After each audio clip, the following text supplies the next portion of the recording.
नमस्कार दोस्तों, welcome back. आप देख रहे हैं कॉफ़ी विद सुमित जैन। दोस्तों, आज 4 खबरें हैं। 2 हैं चाइना से और 2 हैं भारत से। पहले चाइना से शुरू करते हैं आज। आपको मालूम है कि रिसेंटली बहुत खबरें आई कि जो चाइना की एक बहुत बड़ी रियल एस्टेट की कंपनी है, कंट्री गार्डन, वो डूब रही है या उसके जो बॉन्ड की पेमेंट्स करनी थी उसने, वो पेमेंट्स अपनी नहीं कर पा रहा। तो ये कंपनी रजिस्टर्ड थी स्टॉक एक्सचेंज के अंदर, तो हांगकांग के अंदर। और इसके जो स्टॉक्स हैं वो इतने गिर गए हैं कि अब वो कोई भी लेने को तैयार नहीं है। उस कंपनी का ये हाल है। और ये कंपनी का साइज़ इतना बड़ा था, आपने याद होगा, आपने एक नाम सुना होगा एवरग्रांड का पहले, कि एवरग्रांड डूब गया। 300 बिलियन डॉलर्स का लोन था उसके ऊपर, वो पे नहीं कर पा रहे। ये जो कंपनी है गार्डन होल्डिंग, ये एवरग्रांड से भी 3 या 4 गुना बड़ी कंपनी थी। अब आप देखिए, जब इतने बड़े बड़े नाम रियल एस्टेट की कंपनीज की, जो कि बैकबोन है इस कंट्री की, वो डूब रहे हों, ये पर्सपेक्टिव्स होते हैं कि आपको बताया जाता है कि ये डूब रहे हैं।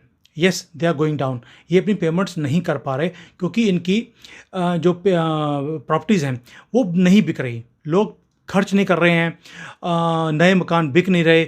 जब कोई खरीदेगा ही नहीं, इन्होंने मकान बना के रख लिए लेकिन कोई लेने वाला नहीं है, तो कंपनीज, क्योंकि उनके पास लोन्स बहुत ज़्यादा थे, वो अपने लोन्स के जो इंटरेस्ट हैं वो भी पे नहीं कर पा रहे। सिर्फ एक या दो कंपनीज का काम नहीं है, जितनी भी कंपनीज का बहुत बड़ा साइज था। अभी एक और कंपनी है, वो तो है ही गवर्नमेंट की सपोर्ट करी हुई, उसका नाम है साइनो ओशन। वो भी डिफ़ॉल्ट कर रही है अपनी बॉन्ड पेमेंट्स। इन्होंने पूरी मार्केट से पैसा लिया हुआ है लेकिन ये वापस नहीं कर पा रहे। मेरा क्वेश्चन ये नहीं है आज कि ये डूब रही हैं, पेमेंट नहीं कर पा रहे, लेकिन ये कंपनीज वो हैं जो रजिस्टर्ड थी स्टॉक एक्सचेंज के अंदर, और जो बड़ी बड़ी रेटिंग एजेंसीज हैं वो कल तक इन्हें AAA+ का रेटिंग दिया हुआ था। आपको मालूम है, एक मूडीज़ कंपनी है, मैं हमेशा बोलता हूँ उसका मूड है, किसी को रेटिंग हाई दे देते हैं, किसी को लो दे देते हैं। पिछले महीने तक AAA+ की रेटिंग थी, अब एकदम से माइनस कर दी। भाई, अब तक आप क्या करते रहे और अब तक आप क्या देखकर इनकी रेटिंग्स को हाई कर रहे थे? पहले भी ये हमने देखा है कि अमेरिका में बैंक्स डूबे, ये उनको 3 दिन पहले डूबने से AAA+ की उनको रेटिंग दे रहे थे, और 3 दिन के बाद डूब गए। तो जब डूब गए तो उसके बाद रेटिंग कम कर दी। तो भाई, ये तो हमें पता ही है कि डूब रही है, अब आपकी रेटिंग का हमें फ़ायदा क्या है? तो एक तो आप देखिए कि ये जो एजेंसीज़ हैं, ये भी एजेंडा चलाती हैं अपना, ये हमें बेवकूफ़ बनाती हैं, हमारे जेब से पैसे कैसे निकाले जाते हैं। नुकसान किसका हो रहा है? कॉमन लोगों का, जिन्होंने इन कंपनीज़ के स्टॉक्स को खरीदा और उसके बाद आज पैसा ज़ीरो हो गया। अब यही कंसर्न जो बाइडन ने भी दिखाया है कि भाई, चाइना की जो इकॉनमी है वो डाउन जा रही है, डेमोग्राफिक प्रॉब्लम्स बहुत ज़्यादा हैं, यहाँ पर सिटी एंड रूरल के अंदर बहुत ज़्यादा फ़र्क है, और ये जो सेकंड लार्जेस्ट इकॉनमी है, कहने को तो ये 18-19 ट्रिलियन डॉलर की इकॉनमी है। सच्चाई क्या है, नोबडी नोस। लेकिन ये एक टाइम बॉम्ब है, ये बाइडन बोल रहा है। वो बाइडन जो बिका हुआ है चाइना के हाथों में, उसने सारी टेक्नोलॉजीज चाइना को ट्रांसफ़र करी ये पिछले 3 सालों में। ट्रंप ने आकर तो सारा कुछ बंद कर दिया था, इसने आते सार सारी टेक्नोलॉजीज ट्रांसफ़र करी। सेमीकंडक्टर दिया इनको, उसके बाद जो एयरप्लेन बनाने की टेक्नोलॉजी है वो दे दी, अब जाके सैंक्शंस करी हैं। जब सारी टेक्नोलॉजीज़ यहाँ ट्रांसफ़र कर दी, उसके बाद बोल दिया कि अब कोई अगर ट्रांसफ़र करेगा मैं उनको सैंक्शन कर दूंगा। अभी तो ये हालत है कि जो इंटेल की कंपनी है, उसने इतना बड़ा प्लांट, दुनिया का सबसे बड़ा प्लांट प्लान किया है चाइना में, जबकि बाइडन बोल रहा है मैं सैंक्शन कर दूंगा। वो परवाही नहीं करता कोई। तो आप देखिए, एक तो ये हो गया। दूसरा, इनके पास प्रॉब्लम आ रही है, बाइडन ने ये भी बोला है भी आपके पास जो रिटायर्ड लोग हैं वो बढ़ते जा रहे हैं, काम करने वाले लोग कम हैं, अनएम्प्लॉयमेंट बढ़ती जा रही है। इसका मतलब है कि यहाँ पे दिखते हैं, और ये जो इसका इफ़ेक्ट है ये पूरे दुनिया में जाएगा।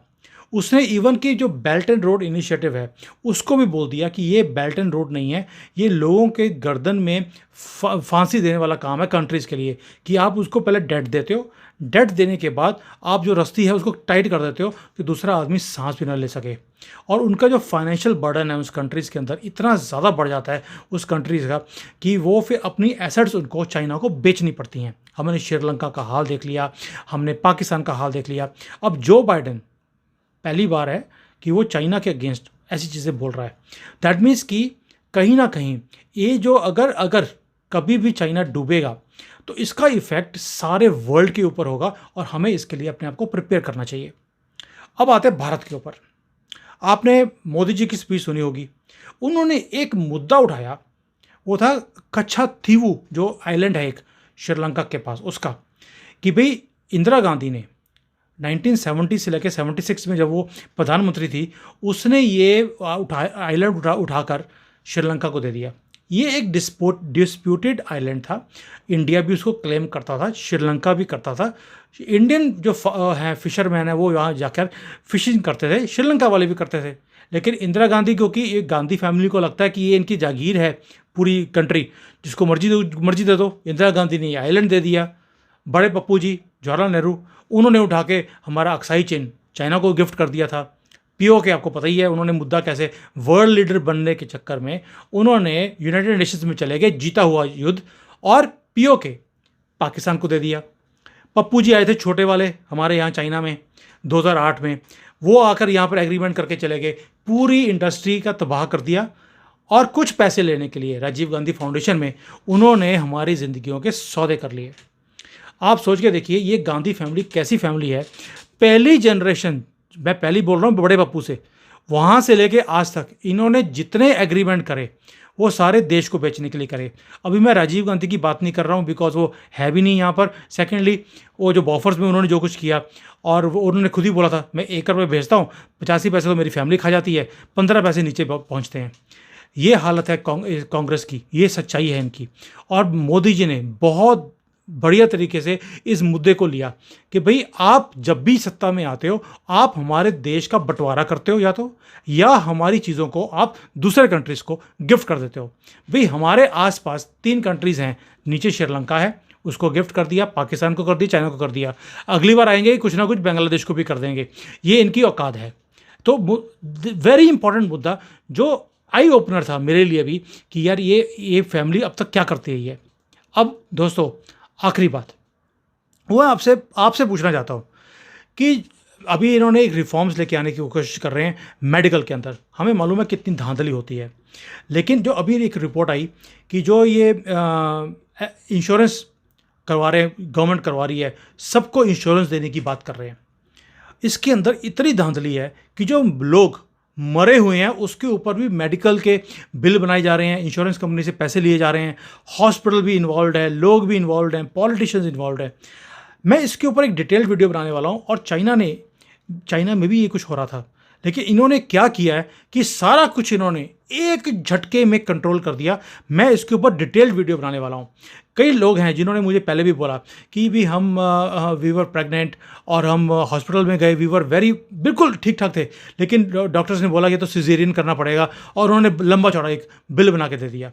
ये जो आयुष्मान भारत योजना भारत सरकार ने शुरू करी थी, ये लोगों के बेनिफिट के लिए था। ये गरीब आदमी है, वो जाकर अपना इलाज कर सकता है फ्री में, लेकिन लोगों ने इसको भी एक बिजनेस बना लिया। गवर्नमेंट ने जितनी भी स्कीम्स लेकर आए उसका तोड़ पहले लोग निकाल लेते हैं कि कैसे हम गवर्नमेंट की जेब से पैसा निकाल के अपनी जेब में ले आएं, और ये सारे चोर इकट्ठे होकर इन चीज़ों को प्रमोट करते हैं।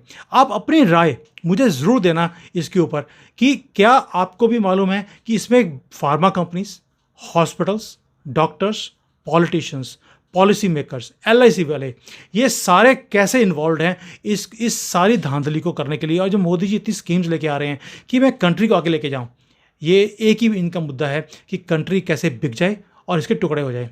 सो दोस्तों, आप प्लीज़ अपने राय ज़रूर साथ में शेयर करेंगे, क्योंकि आपके जब पॉइंट्स आते हैं उससे मेरे वीडियो का कंटेंट भी आता है कि मुझे और क्या करना है ताकि हम अपने लोगों को जागरूक करें।